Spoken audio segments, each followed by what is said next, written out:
2 billion people are watching around the world Live Aid, an all-star concert for African relief. So they're constantly replacing the water hose, and as you can see right by our feet, we have fire department hoses standing by in case we can't get water to them fast enough and they start getting too hot. Heat stroke is always a serious risk on a hot day like this one, and many hospitals were set up for emergencies.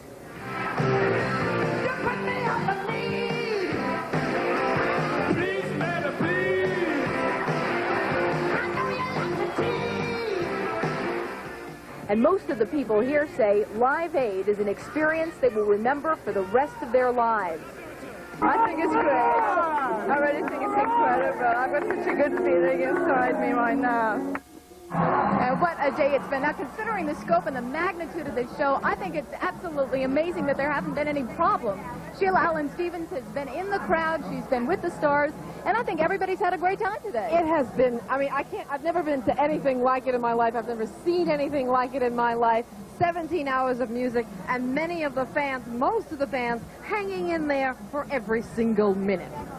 By the time acts hit the stage tonight after sundown, you would have thought, after watching more than a dozen hours of music in the scorching heat, the energy level of the fans would have cooled down, right? Wrong.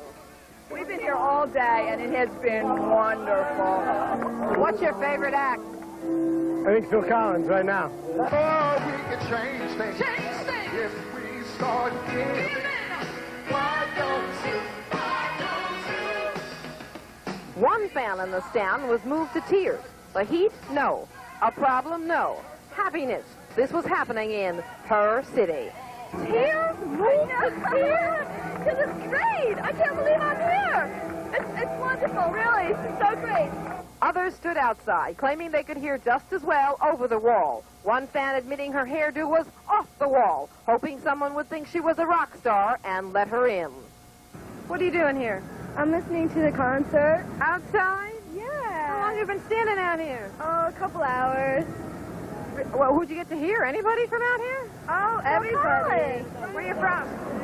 Well, I'll tell you, I'm going to run right out tomorrow morning, and I'm going to get that hairdo, Casey. It really has a lot of something. Something, and I don't know exactly what, but something. What do you think the high point of today's concert was? I think the high point was the fans.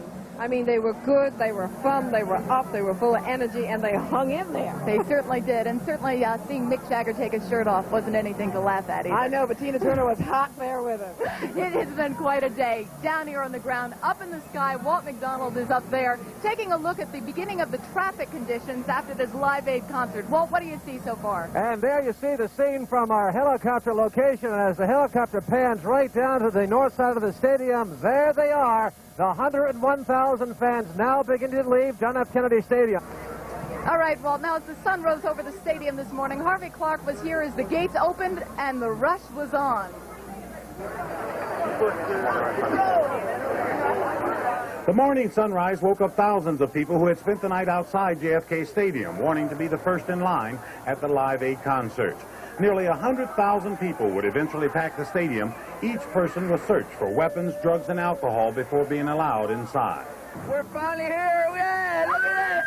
All night long wait. Yeah, we're finally here. The city kept its promise to arrest unauthorized vendors while agents from L&I hunted for ticket scalpers who stayed just one step in front of the law. You got tickets? Yeah. How much are they going for? 65 went up to 150. With the exception of a few rowdies who were arrested by police, the crowd was orderly and with few reports of violence. The concert sold all 90,000 seats, but people traveled for hundreds of miles just to be close to JFK on this day of musical history. We just came here. We didn't care if we had to stay outside.